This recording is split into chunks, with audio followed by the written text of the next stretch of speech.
how you guys doing today?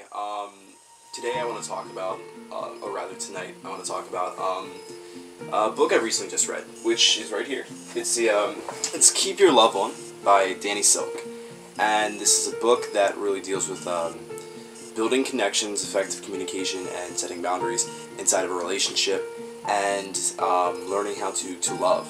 Now that sounds really cheesy, but it's a very informative book in the sense that it teaches one how to communicate emotions, needs, all the like, and how to flourish inside of a relationship, as well as how to communicate when boundaries are needed. How you don't give the same access to every person in the world, the same access to you as more important people.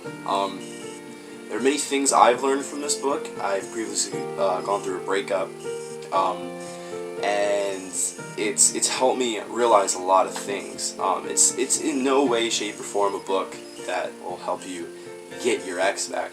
I'm not saying that at all. What I am saying though is that this book, I just happened to pick it up and start reading it after a breakup, and it has definitely given me the tools for when I enter another relationship. Now I know how to make that relationship flourish, I know how to communicate in that relationship, and I know how to set boundaries if needed in that relationship. It's also taught me things that stem outside of just a boyfriend, girlfriend, husband, wife, fiance relationship. It goes into friendships, it goes into family relationships, it goes into every kind of a relationship, and just the formulative love that sets behind every single relationship, because you can't have a relationship without some form of love, I feel. There's an interesting chart inside of the book. Now, what Danny, because he is a Christian writer, really talks about is picture you have circles within circles, and in the very center you have to have a God as your center. He's the very centerpiece of your circles. The next circle outside of God should be the closest person to you. For a lot of people, this is their husband or wife, their fiance, their boyfriend, girlfriend.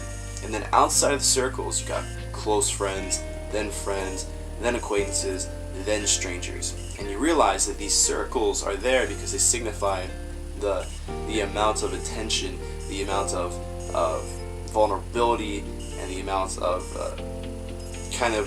just communication you have, in a sense where we can love each person truly in each circle, but not everybody in the rings has access to us the same way.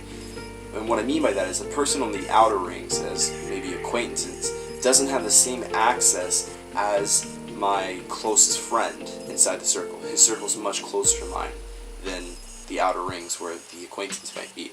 So not everyone has the same access to us, and that's a good thing, and that's really where setting boundaries comes in, because we don't just interchange where we might be setting aside time for a loved one who's close in our circle, and then an acquaintance says, "Oh, I need you to help fix my car. Is that okay?" And we are called to love, but there's some times where, say you had something planned with the closer person in your circle, you have to realize, what kind of access does this person have to me as opposed to the person within my circle? What kind of access do they have? And that's just the whole boundaries thing. That's the biggest thing I pulled out of boundaries. Of course, he goes into much more inside the book.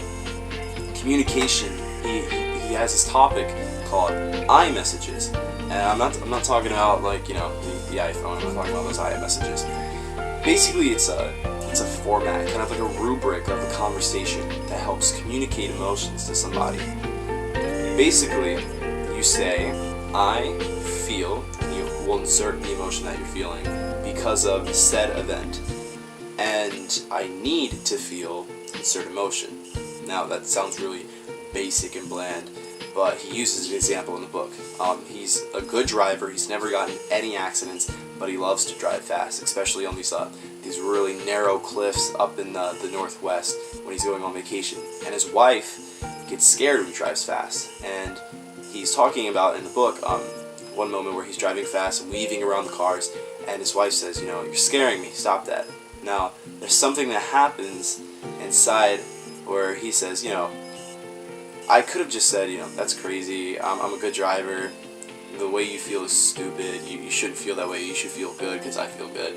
And what that does is devalue somebody's emotion in a relationship, which is something you never want to do. Now, logically, Danny is a good driver, never been in an accident, he's weaving around cars, he's not going to crash because he's got a set record, he's good. That's logical. But relationships don't always exist and communicate logically. We have to look at people's emotions because not everybody sees the world the same way. And for his wife, her emotions were saying, I need to feel secure. So this is where her I message kind of came in. I feel scared, that's the emotion, when you drive fast, that's the action. I need to feel safe, that's the emotion she needs to feel in the I message. That's the whole rubric set into place. And so she's communicated purely what needs to happen. And now it's a chance for Danny to communicate back to her that he cares about her needs, and he is in fact going to meet her needs. And that's a beautiful thing that I pulled out of the section that talks about communications. Something I pulled out of connections is just the idea of that we kind of have to realize that everything we do with people, it doesn't matter what kind of person that's in your life, but every single person in our life we have a connection to. That connection can be strong or it can be very weak. And there's the thing is, when we want to connect with somebody, we want to get close to them. We don't want to disconnect and pull away from them. We don't want to get in a safe distance where it's just like we'll never talk about anything that makes us vulnerable. It's like you have certain married couples who just want to talk about the weather when they get the chance to talk. It's like, oh, it's going to be sunny out today. Oh yeah, I saw that in the paper. Yep, it's going to be really nice. Yep, that sounds good. That's a conversation between two people who are supposed to love each other, be each other's husband and wife, yet it's not openly vulnerable at all. It is a complete harmless conversation you could have with a stranger, and it just minimizes the importance and just the emotional gratitude of the marriage or the relationship if you're looking at that. And that's just something you don't want to do because it becomes very disconnected and distant, and you want to connect, you want to be able to open up vulnerably, but know that you trust and love this person enough that they will treat your emotions well. And that can easily be done when you communicate and also set boundaries if need be. So it's a great book. I definitely recommend it. Christian writer, Danny Silk. It's called Keep Your Love On. I ordered it offline, $14.99 shipping and handling. I don't know which particular bookstores carry it, but there's bound to be some. I'm sure you can check. But I usually order all my books, so that's that.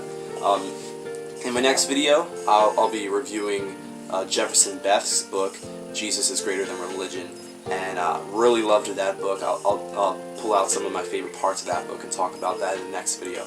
But in any case, Keep Your Love On, Danny Silk, great book, recommended. And you guys get on that, read that, draw from that book what you will, and you guys have a great day.